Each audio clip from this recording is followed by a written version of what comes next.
Hi everybody, it's Az here from HeelvsBabyface on the PTR for patch 7.1, and what you can see on the screen right now is a spoiler-free image, because in today's video I'm going to bring some massive spoilers to the storyline of patch 7.1, so if you don't want to know what happens, now is your opportunity to leave the video. But if you're sticking around, I'm going to get straight into it, because in yesterday's video I brought you some significant changes to the zone of Suramar as well as Suramar City itself, and at the end we saw the Horde, the Alliance, the Suramar Rebels and the Kirin Tor all camped outside of the front gates of Suramar City. Well, in today's video, war comes to Suramar City.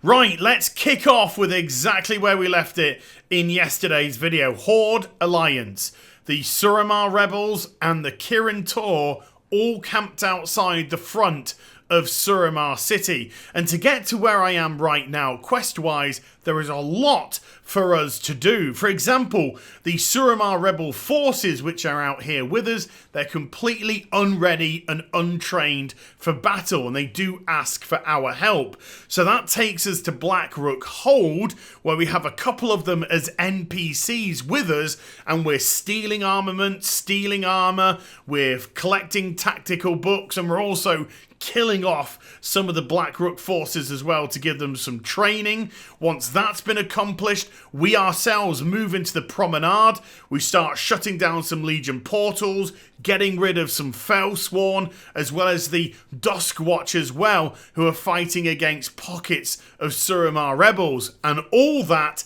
leads to right here, Khadgar giving us the quest to invade Suramar City.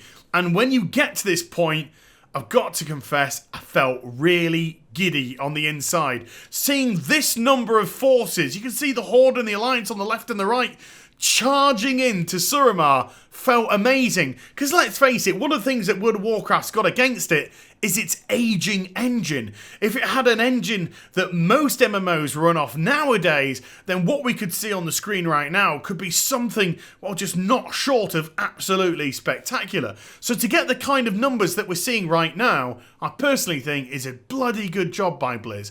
And you could be forgiven for thinking to yourself, well, he's doing a single player scenario, he'll be doing stage 1, 2, 3, then he'll end probably in a boss fight, and it'll be done and dusted, good time will be had for all, and we'll move on to some world questing or something. No, this is a lot more complex than that. Starts off with a single player scenario, then it stops, breaks off into another huge storyline quest chain, moves forward, but we'll get to that a little later on.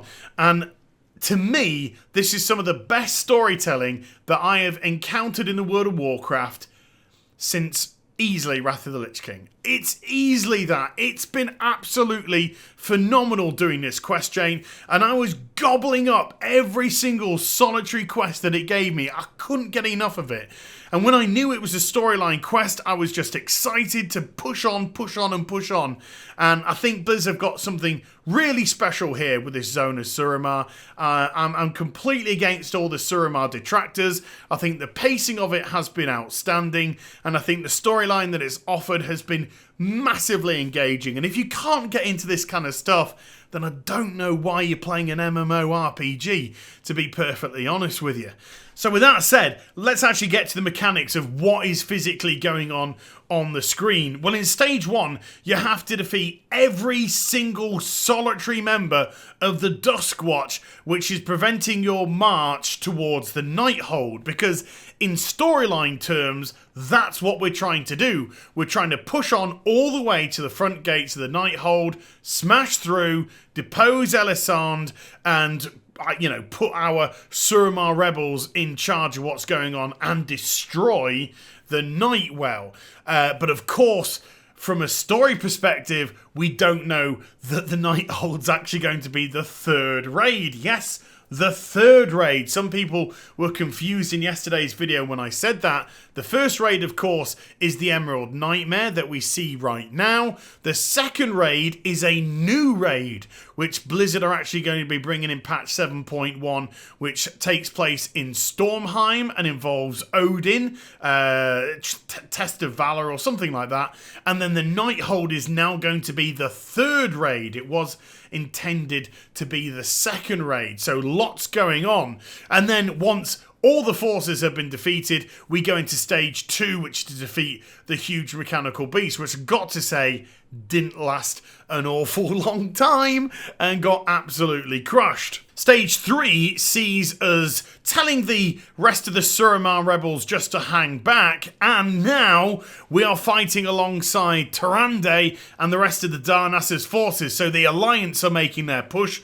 Obviously, if you're a Horde, you'll probably have Lady Liadrin and her blood knights and such pushing on forward. But again, we're locking horns with the Duskwatch and really giving them an almighty smash, using some traps as well, some temporal traps and things like that. Now we have people like Oculus in Shalaran, and he's got plenty of tricks up his sleeves, so it's nice to see those little elements being brought into the scrap as well.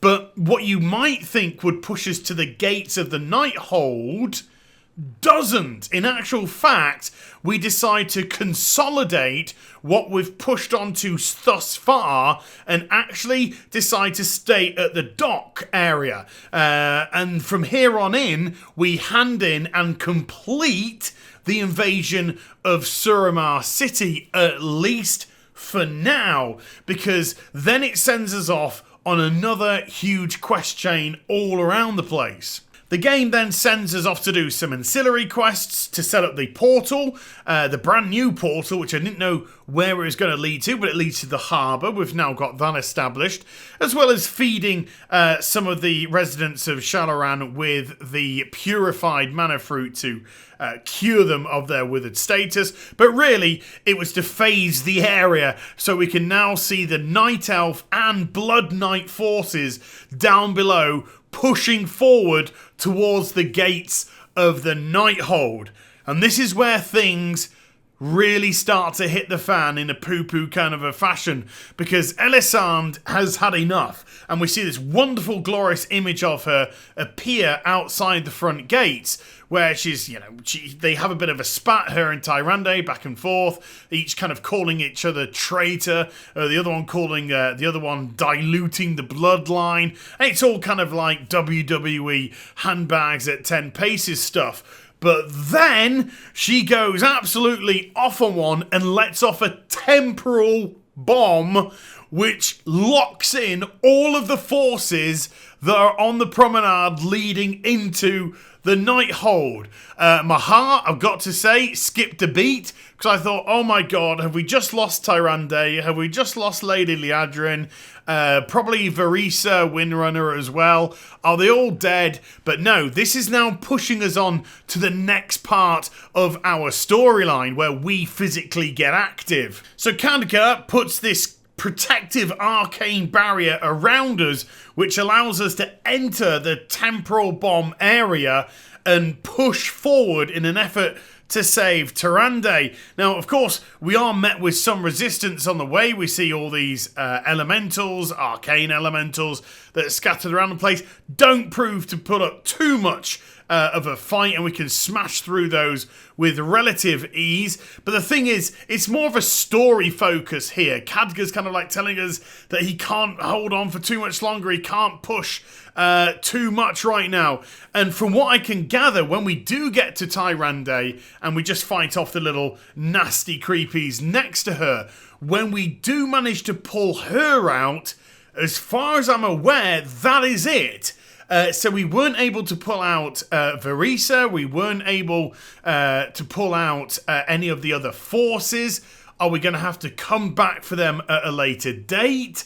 It's all a little bit wibbly wobbly as to exactly what's going on with other members, but I'm sure stuff like that will get resolved at a later time. But it's a great little part of the story, and as you can see, physically seeing the troops and the weaponry and all that kind of jazz time locked outside of the realm of reality, or however you want to purvey it, was really, really cool indeed. Thoroughly enjoyed that part. So from there, the story is actually going to take us now back into the occupied section of Suramar City. So once more, we get to don our masquerade in an attempt to sneak around for the most part unnoticed.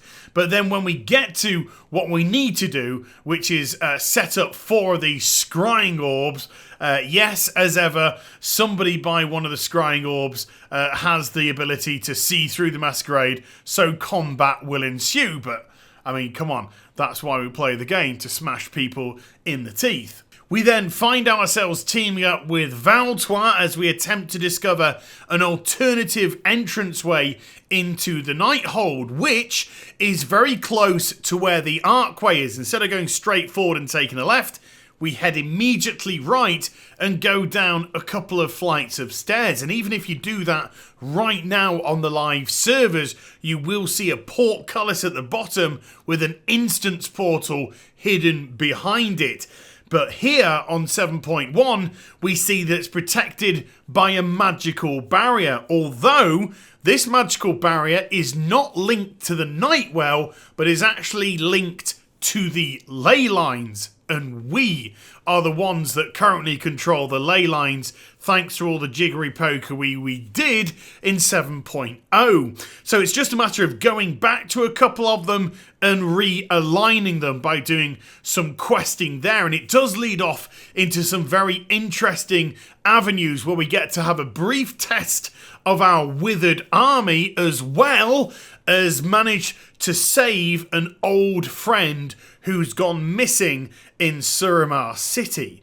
But all of this you can discover for yourself, because it culminates in another massive scenario leading towards the end. So with no Horde, Alliance, Kirin Tor or Rebels behind us, it's simply up to us now to smash through the forces of the Duskwatch with our Withered army. Yes, you weren't mistaken, I did say it a little bit before. Earlier in the quest chain, you get to have a couple of Withered army stood next to you as non-playable, non-interactable NPCs, and they will help you fight. But when you get into the scenario, it's what we've been waiting for with the training of the Withered army. I get to throw a globe which spawns 6 Withered army, and they'll immediately mayhem and smash the target which I chuck them at. So in they come right now, and then they're just going to go smash, smash, smash, and start to have a crack at whoever I'm fighting. So they're now trained. They now operate off their own back. They will now seek out their own targets, and they seem to have much more control instead of just picking up rocks and legging them at them. But of course, when they've gone, there is a little bit of a dodgy period of a few seconds where they can't be spawned back in, but then you can click the button and boom, in they come back into the fight to destroy however many mobs that you've actually pulled into this contest. Now, there are multiple stages to this scenario, but more really than they probably should be. It kind of elongates it a wee bit. The first stage is simply to go up to the staircase right by where you spawned. The second phase is to discover a way to weaken that magical barrier which is protecting us from going any further forward. But all that involves is literally just looking right behind you, and you'll notice that there are suddenly some magic pylons which have sprung up.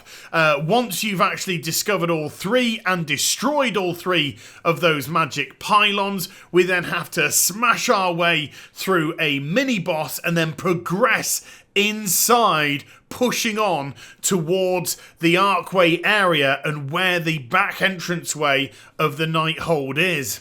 But, and there is a but before we can complete all of this, we do have a thorn in our side in the form of Andaris Narasin, and they have popped up prior to this scenario, and they tried to trick us into fighting them, and we fell for it, and they weren't there, and there's a bunch of Fellsworn that we had to fight against instead, and this time they are stood between us and our ultimate goal of the backdoor ladies of the Nighthold. So we have to use our Withered army to drain the shield. There'll be a couple of guards coming out at a time. We need to drag them away from the Withered army because they'll do a spin attack which will immediately kill the Withered army. So we need to make sure that they're away, and then if they're left to their own devices, they will actually destroy the bubble that is surrounding Andaris, and we'll be able to engage them in combat.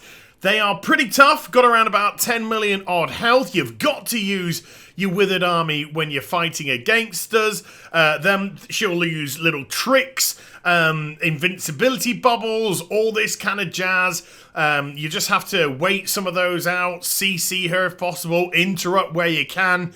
But eventually, you will smash your way past her, and you will be able to pull down the magical barrier which is preventing you from going into the Nighthold.